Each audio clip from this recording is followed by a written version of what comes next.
Olá pessoal, todos bem?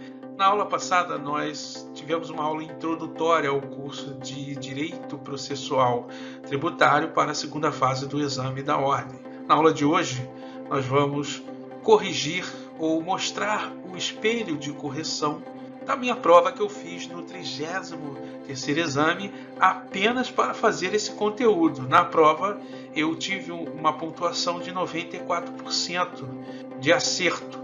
Então, eu quero trazer para vocês aspectos e características de como a banca estrutura a peça prático-profissional, de tal forma que você saiba o que você vai enfrentar no dia da sua prova. Eu espero que esse conteúdo seja proveitoso para o seu êxito. Vamos à aula!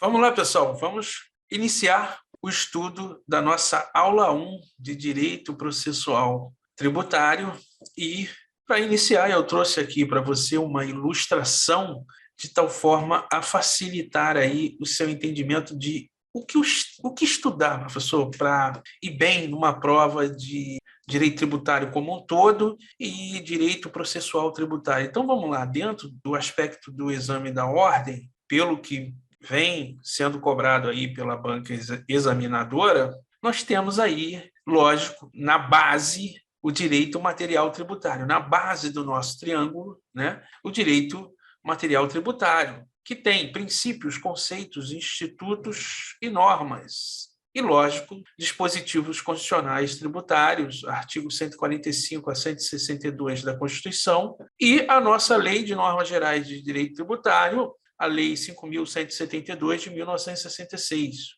o CTN. Tá? Dentro aí, né, já não estamos mais na base do direito tributário, a base é o alicerce, né? E nós temos o direito processual tributário, o direito adjetivo, né? Aí nós temos também princípios, conceitos, institutos e normas.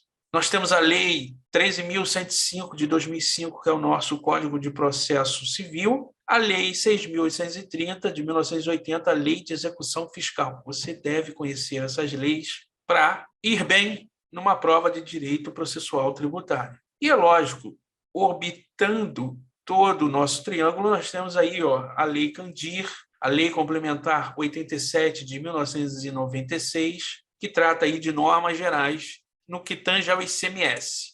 Nós temos a Lei Complementar número 24 de 1975, que trata de incentivos, isenções, reduções de base de cálculo no âmbito também do ICMS, de competência estadual. Lógico, para que não haja conflito, a União teve que instituir leis de normas gerais, tanto a Lei Candir quanto a Lei Complementar 24 de 1975, tá bom?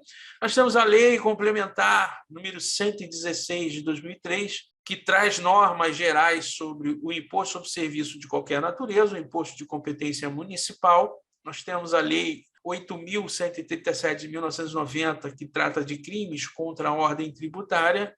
Nós temos também a Lei 8.392 de 1992, que trata do tema medida cautelar fiscal. E é lógico, nós não podemos esquecer das súmulas vinculantes, STF, súmulas do STF e STJ, temas pacificados em teses de repercussão geral, tá bom? Isso é o que você deve observar para ir bem numa prova de direito tributário, inclusive no exame da ordem. Entretanto, todavia, nós sabemos que há milhares de normas no nosso sistema tributário nacional. Então, olha só, vou colocar aí para vocês o IBPT, Instituto Brasileiro de Planejamento e Tributação, em 2019, elaborou um estudo profundo e completo que identificou a existência de 403.322 normas tributárias brasileiras em vigor. Por que, professor, tem tanta norma? Como é que pode isso? Pois é, nós temos mais de 5.000 municípios, quase 5.600 municípios, e cada município tem o seu código tributário e leis extravagantes, e dá para imaginar o que sai daí, né? Por isso é que quando qualquer profissional na área do direito tributário disser que sabe direito tributário na sua íntegra, estará mentindo. Por quê? Porque é impossível, humanamente falando, conhecer 403.322 normas e suas respectivas alterações. Lógico, hoje já não são mais 403.322 normas, tá? Apenas colocando para vocês a humildade que o profissional que trabalha com direito tributário, seja ele professor, advogado, né, consultor, auditor, seja o que for, falar que conhece direito tributário, ele estará se equivocando, tá bom? Visto isso, pessoal, nós passaremos agora a analisar a peça prático-profissional que foi cobrada no 33º exame. Tá? Eu fiz essa prova para poder verificar como que a banca está cobrando esse tipo de assunto e essa disciplina e, lógico, poder ajudá-los fazendo esse tipo de conteúdo. Tá? Então, se você nunca fez a prova, esse tipo de conteúdo vai te ajudar bastante. O intuito aqui não é analisar o aspecto material e processual, e sim o aspecto estrutural da prova. Como que a banca cobra uma peça prático-profissional na prática, tá? Então, conhecer o inimigo é importantíssimo para a vitória, já dizia Sun Tzu, né? Então, a ideia aqui hoje é essa. Lógico que nós teremos uma aula de agravo de instrumento, mas não é hoje. Hoje eu quero que vocês verifiquem como que a banca distribui a pontuação.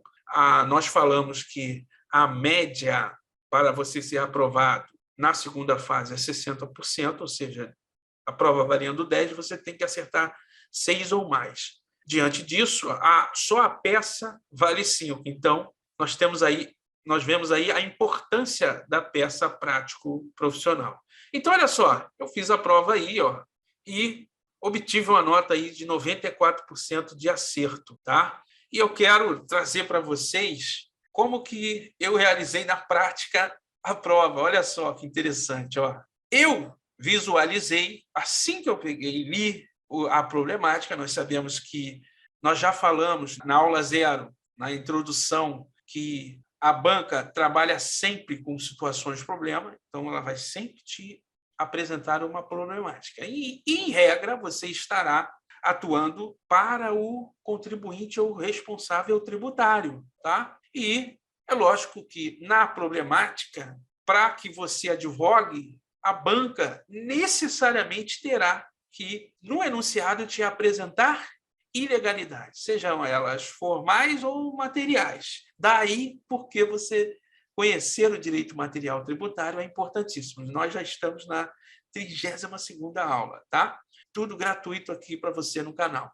Então, olha só, a banca cobrou aqui no 33º exame um agravo de instrumento. E aqui, ó, tá o espelho de correção. Professor, o que é o espelho de correção? O espelho de correção nada mais é a planilha pela qual a banca estruturou a peça, distribuiu a pontuação da peça.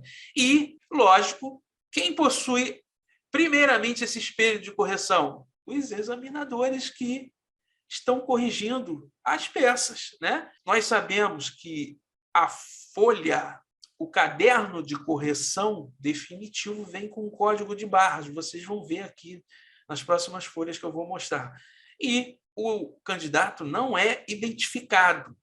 O sistema lê o código de barras conforme o examinador, os examinadores vão alimentando o sistema, né? Porque eles, durante a correção, vão colocando aqui, ó. Vamos dar um exemplo aqui, ó. Item 1. Qual quesito avaliado no item 1? O quesito avaliado no item 1 é o endereçamento, né? O quesito avaliado no item 2 é se o candidato sabia identificar que bebidas 1000 limitada era agravante e União e delegado da Receita Federal do município alfa é agravada, tá? E por aí vai. E aqui vem as faixas de valores, tá? E é lógico, ó, no item 1, olha que interessante, ou você erra ou você acerta, ou você tem 0 pontos ou você tem 0,1. Repare, desde já, que aspectos formais de fazimento da peça tem uma pontuação bem pequenininha lá. Se você acertar o endereçamento, no caso aqui eu acertei, tá vendo? Você leva só 0,1, tá? Então, a banca, ela prioriza o conhecimento de teses, tá? Tá lá, o item 7, 8, 9, tá? Teses nas quais você está fundamentando a sua defesa em função de ilegalidades, ok? Então, está sendo avaliado o conhecimento do direito material, tá? É lógico que o todo avalia o direito processual também, mas o que te dá mais pontuação na peça é a identificação de ilegalidades, tá? Diante disso, vamos começar, olha só. O endereçamento, no caso aqui, valeu 0,1. Tá? Eu enderecei corretamente, olha lá, gaivota azul, tá? Perceba que ele coloca lá, atendimento ao quesito, e o examinador alimenta o sistema. Ó, o Sérgio Mota conseguiu 0,1 no primeiro quesito avaliado. No segundo quesito, aqui, ele também um aspecto processual do fazimento da peça, eu identifiquei corretamente o agravante e a agravada. Também, olha lá, 0,2. Entretanto, aqui, ó, no item 2, é o seguinte, se eu coloco correto o agravante e erro a agravada, eu recebo 0,1. Se eu acerto os dois, 0,2. Se eu erro os dois, 0. Tá vendo? Ó, olha como que você conhecer a sistemática de correção facilita o seu pensamento na hora da prova, tá? Olha lá, 3. Indicação de nomes e endereços dos advogados. Aí, ó, coloquei, ó, item 3. Tá aí para você, eu coloquei. Perceba que eles não me deram nome, eu coloquei XXX, olha lá, né? Conforme preconiza o edital, tá? Eu não gosto de trabalhar com 3 pontinhos, eu prefiro o X, porque fica mais evidente, né? Para mim, na hora de uma segunda olhada, né? Antes de entregar a prova, tá ok? Ah lá, item 4, cabe agravo de instrumento contra decisão interlocutória. Ah lá, também acertei, levei os 2 décimos. Olha só, tá na próxima folha que eu vou mostrar, mas eu fiz um item específico do cabimento, tá? Então ele me deu. Por quê? Porque eu já conheço a banca. Eu sei que se eu colocar por itens, já pensando nesses quesitos, o examinador vai me olhar com bons olhos, né? Por quê? Porque ele tem que corrigir centenas de provas. Imagina, né? Se você colocar já por tópicos ou itens, você facilita a vida dele. Tá bom? Olha lá, o item 6, o item 5 é indicação da interposição dentro do prazo de 15 dias. Também coloquei aí um item da tempestividade. Vamos lá, para a próxima folha. Então, aqui, lá na tela anterior, era a folha de rosto, ou folha de interposição, tá? Também chamada folha de interposição. Aqui nós já estamos nas razões do agravo de instrumento. E aí, perceba que egrégio tribunal, colhendo a câmara, aí, que os jogadores, isso não é quesito, isso não é quesito avaliado, mas é lógico que você tem que colocar, tá? A referência, tá? Demonstra conhecimento. Ah lá, dos fatos, eu atendi o item 6. Ah lá, tá? Cuidado, tá, pessoal? Não perde muito tempo nos fatos, né? Coloca lá de forma concisa o que aconteceu, um parágrafo, está vendo? E parte para análise jurídica propriamente dito, né? Do mérito, ok? Por quê? Olha quanto vale o item 6, 0,1. Ou você fez uma breve descrição dos fatos ou não, tá? Vamos para a próxima tela. Ah lá, pessoal, conforme eu falei, ó, o item 4 sendo atendido aqui, ó, do cabimento, tá vendo? Olha lá. Então, eu atendi o item 4 na sua totalidade, tá vendo? Ó, ou eu colocava que caberia agravo de instrumento, tá? E fundamentava, ou eu não colocava. Eu coloquei. Então, ganhei 0,2. Tá bom? Ah lá, tempestividade, atendi o item 5, ok? Também coloquei lá. Só fazia 7 dias da citação, ok? Coloquei lá, ó, da tempestividade, tá ok? Olha lá. E fundamentei, né? Que o agravo de instrumento poderia ser interposto no prazo de 15 dias. E só havia se passado 5, ok? Então, houve a correta fundamentação da tempestividade. Item 5, portanto, atendido na sua totalidade. Tá bom? Olha lá. A partir daí, eu fui para os fundamentos jurídicos. Vocês estão vendo? Sempre com quesito, olha lá. Do incorreto lançamento do IPI. Tá lá. É o item 7, tá? O item 7 é lá. Ele me deu 0,9 porque eu coloquei a fundamentação correta. Esse item 7, o enunciado me deu, tá? Eu só tive o trabalho de ir lá na lei, confirmar e colocar de forma correta na peça, ok? Vamos para a próxima tela. Olha lá, pessoal. Também nessa tela eu atendi os itens 8, 9 e 10, ok? Olha lá, coloquei da atribuição do efeito suspensivo, item 9, e da obrigatoriedade de emissão de certidão positiva com efeito de negativa no caso concreto. Perceba que eu estou atacando no item 7, 8 e 9 ilegalidades, tá? Ilegalidades. E, é lógico, estou pedindo o efeito suspensivo. Verifiquei que havia o periculo in mora e o fumus boni iuris, tá ok? Então, também fiz questão de colocar para que o examinador olhe de cara e verifique que eu atendi o quesito, tá vendo? Então, vocês têm que ter essa maldade, entre aspas, né?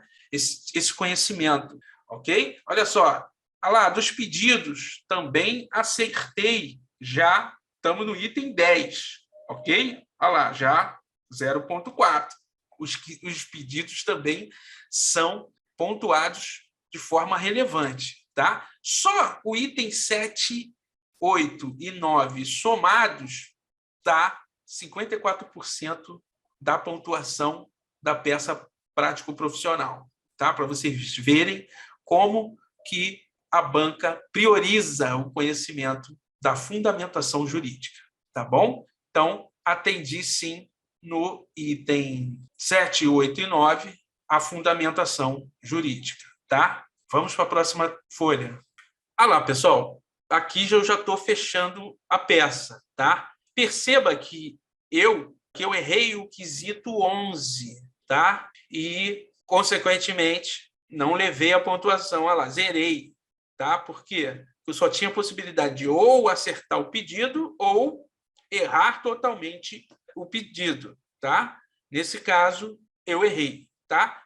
Os outros, olha lá, o fechamento, item 14, eu levei, é só 0,1. A intimação da agravada, né, um dos pedidos, também é 0,1, tá? E os outros pedidos eu acertei, tá? Perceba que eu quero chamar a atenção para vocês, ó. Olha a observação que vem aqui na folha, no caderno definitivo. Olha só, utilize as 5 primeiras páginas para transcrever a peça profissional. Caso utilize um número inferior de páginas para a sua resposta, as demais deverão permanecer em branco. As questões práticas devem ser respondidas a partir da folha 6 deste caderno. As questões práticas, elas têm, a partir da folha 6, folhas personalizadas. Vem lá, questão prática número 1, questão prática número 2.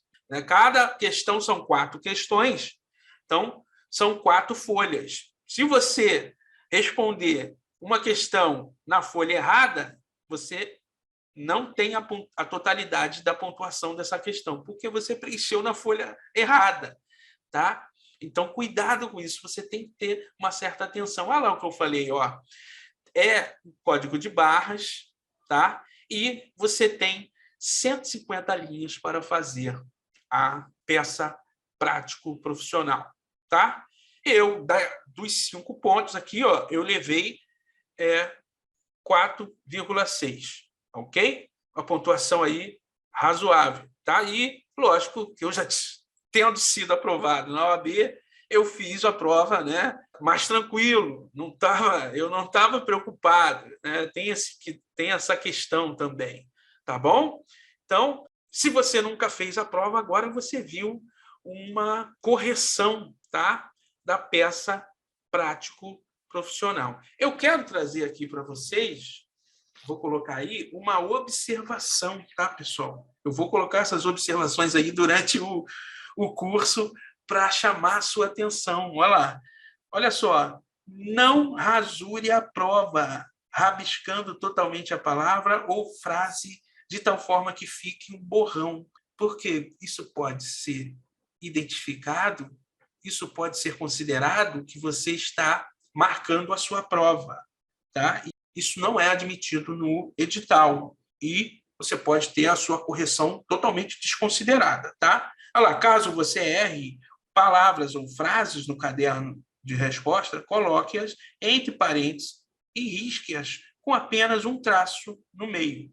Aí eu coloquei um exemplo aí. Professor, tem certeza que sim? Eu vou te mostrar. Eu fiz isso agora nessa prova aí, numa questão discursiva. E não tive nenhum tipo de penalidade, tá? 2, não assine a prova jamais. Às vezes o candidato está cansado, né, com a mente cansada, não treinou, adivinha? Ele chega no final e assina, sabe Deus por quê, né, a prova. E aí pode ter, sim, ou terá a sua prova totalmente desconsiderada, a peça prático profissional totalmente desconsiderada. Não escreva fora das linhas, o texto será desconsiderado.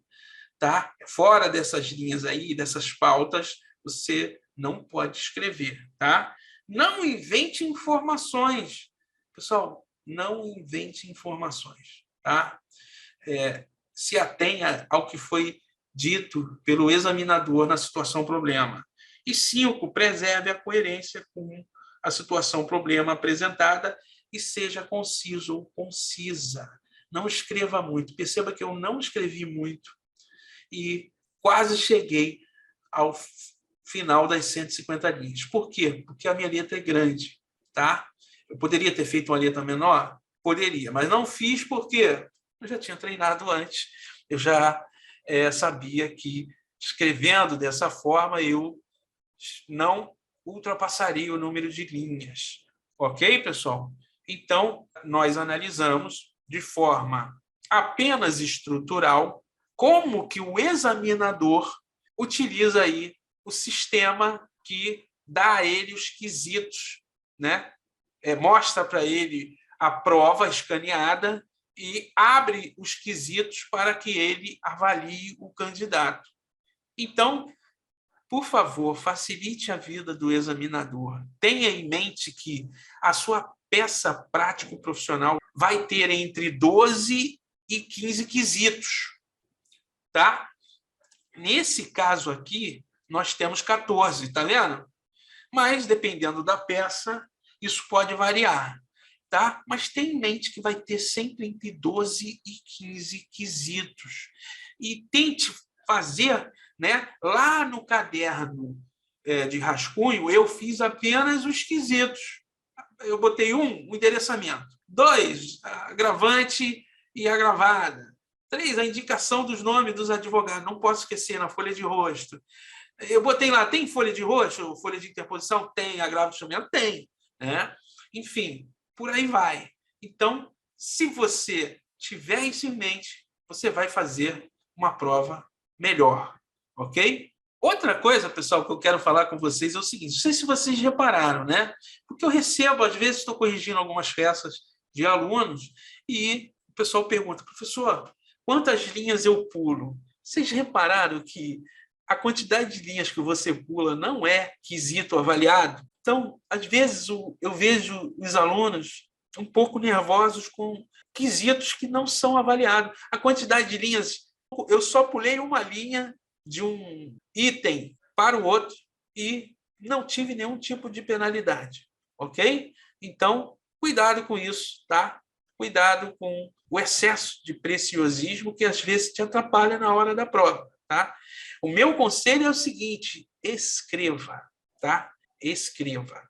Monte lá a sua estrutura da peça, no caso aqui era agravo de instrumento, e você teria sim que estruturá-la dessa forma, tá? Pensando como a banca iria avaliar os quesitos e partir para o abraço. Eu quero mostrar, por fim, para vocês, foram, no total, 9 folhas manuscritas, tá? Eu quero que você se prepare para enfrentar esse tipo de prova no dia lá da sua segunda fase. Então, você tem que estar preparado, leve 2 canetas, porque se uma falhar, a outra vai escrever, tá? Vai por mim. Foi assim que eu sempre estudei, né? Eu sempre fiz um estudo reverso para saber a prática, tá? Não adianta eu chegar aqui para vocês e falar: vamos estudar direito processual tributário para a OAB. O que é processo? Qual o conceito de processo? Esse conceito de processo você vai ver no livro, né? Não compre qualquer livro e você. A minha função aqui é te mostrar o que você vai enfrentar na prática, tá? E é lógico que mais para frente nós vamos falar de agravo de instrumento, tá ok? Um forte abraço, bons estudos.